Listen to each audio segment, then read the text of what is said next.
kiss. It doesn't make sense to anybody else. Who cares if you're all I think about? I've searched the world and I know now it ain't right if you ain't lost your mind. Yeah, I don't want easy, I want crazy. Are you with me, baby? Let's be crazy. Salut tout le monde, bienvenue pour cette nouvelle vidéo. Donc aujourd'hui je vous retrouve pour un nouveau Parlons One Shot.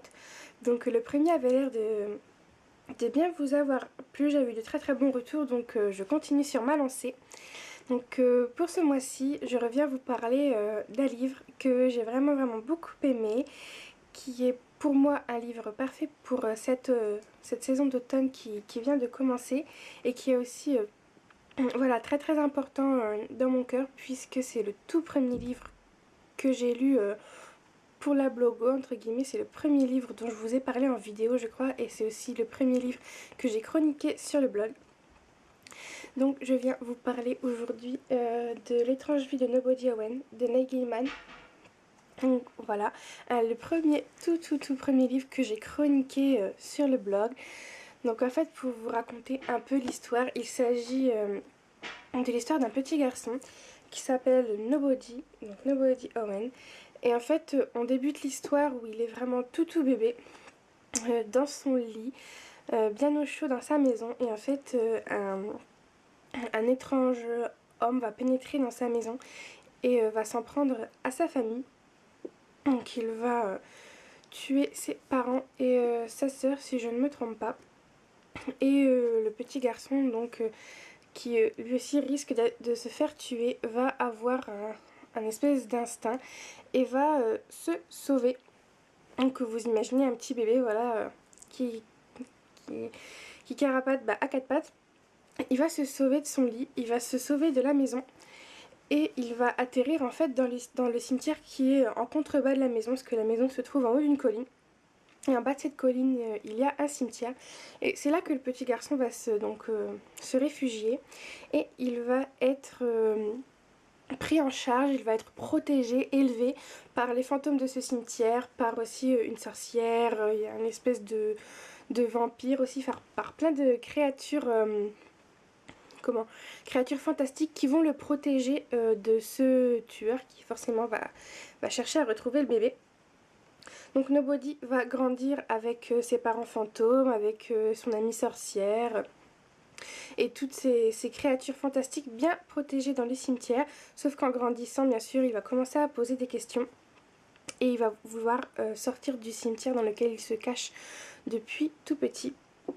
Malheureusement, les créatures du cimetière savent très bien que si Nobody sort de leur protection de ce cimetière, et bien ce tueur qu'on appelle le Jack dans le livre va essayer de le retrouver pour finir ce qu'il a commencé quelques années plus tôt. Donc voilà en gros le pitch du livre. C'est un livre vraiment que j'ai beaucoup aimé. On s'attache très vite à ce petit garçon recueilli par ces créatures fantastiques. Les fantômes sont aussi très attachants, ainsi que la sorcière, ainsi que Scylla, si je ne me trompe pas, qui est l'espèce de vampire. On dit pas réellement que c'est un vampire, mais moi il me fait vraiment penser à un vampire.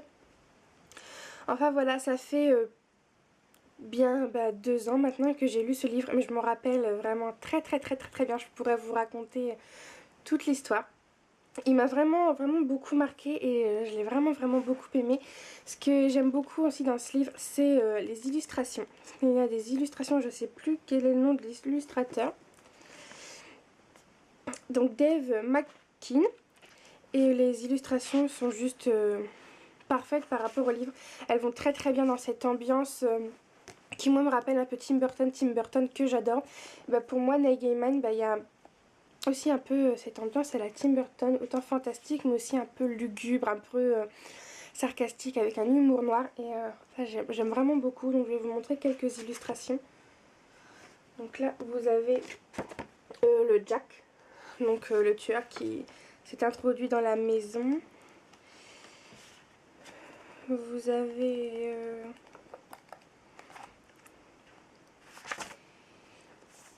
ici, vous avez Nobody, ici, avec l'espèce de d'hommes vampires ou je ne sais quoi, donc Scylla, et puis vous avez le cimetière en contrebas. Et voilà, et comme ça tout le long du livre vous avez des petites illustrations qui ma foi sont bien sympathiques, et je trouve que ça apporte voilà, un petit côté vraiment très sympa au livre. C'est un livre que je vous conseille vraiment vivement si vous aimez voilà, les ambiances un peu à la Tim Burton. Moi je trouve que c'est vraiment le genre de livre parfait, tout comme Coraline du même auteur qui m'a fait également le même effet, un côté un peu Tim Burton que j'aime vraiment beaucoup. Et donc voilà, c'est vraiment un livre, je pense, qui est parfait à lire, voilà, là, en ce moment, pendant cette période d'automne, avec Halloween qui approche. C'est vraiment un petit livre très sympa que je vous conseille, surtout qu'il est sorti il y a un petit bout maintenant. Donc je pense que vous pouvez, comme moi, très bien le trouver d'occasion, parce que c'était un livre que j'avais acheté d'occasion chez Gilbert Joseph. Et donc voilà, c'est vraiment un livre que je vous conseille si vous avez envie d'une petite lecture sympa pendant vos vacances d'octobre. Une lecture vraiment parfaite pour l'automne, pour Halloween qui approche. Et on peut vraiment que tomber sous le charme de Nobody, parce qu'il est vraiment très attachant. Et tout le monde qui s'est tissé autour de lui, tout le monde que nous propose Neil Gaiman est vraiment très enchanteur, en même temps très fantastique, mais aussi très noir, très lugubre. Moi je me rappelle avoir eu plusieurs fois peur pour le petit garçon. Donc voilà, on a aussi nous envie de le protéger comme sa famille fantôme. Donc voilà, c'est vraiment un livre que je vous conseille, que je trouve parfait pour cette période d'octobre. Donc voilà, c'est tout pour moi pour cette petite vidéo. Je suis désolée, j'ai fait assez court, mais c'est vrai qu'en ce moment je suis assez fatiguée avec mon stage. Et voilà, me lever tous les jours à 5 h du matin, ça me fatigue un peu. Donc je suis désolée pour ma tête un petit peu fatiguée pour la rapidité de cette vidéo, mais j'avais vraiment envie de vous la faire. Je vous posterai en barre d'infos la chronique que j'avais fait sur ce livre, donc ma toute première chronique sur mon premier blog. Et je pense que je vais commencer à rapatrier les chroniques de l'ancien blog sur le nouveau, comme ça il n'y aura plus qu'un seul et unique blog pour tous les livres. Donc voilà, mais je vous mettrai quand même la chronique en barre d'infos, à moins que je la transfère tout de suite sur l'autre blog, mais dans tous les cas vous cliquez sur le lien qui est en barre d'infos et vous aurez accès à ma chronique. Donc voilà, n'hésitez pas à mettre un commentaire si vous l'avez lu, si vous l'avez aimé, ça donnera aussi certainement envie à d'autres de le lire. Ou aussi si vous ne l'avez pas aimé, n'hésitez pas à me dire pourquoi. En tout cas, moi, voilà, je vous l'ai dit, c'est un livre que j'adore, qui est très cher à mon cœur, que je suis très heureuse d'avoir lu. Donc voilà, c'est tout pour moi pour cette petite vidéo. Je vous retrouverai certainement la semaine prochaine pour une nouvelle vidéo, puisque maintenant on a un petit rythme de une vidéo tous les mercredis. Donc voilà, je vous dis à très vite, je vous fais de très gros bisous. Et voilà, passez une belle semaine, pas encore de belles vacances je crois pas, mais donc voilà, je vous fais tous de très gros bisous. Bye.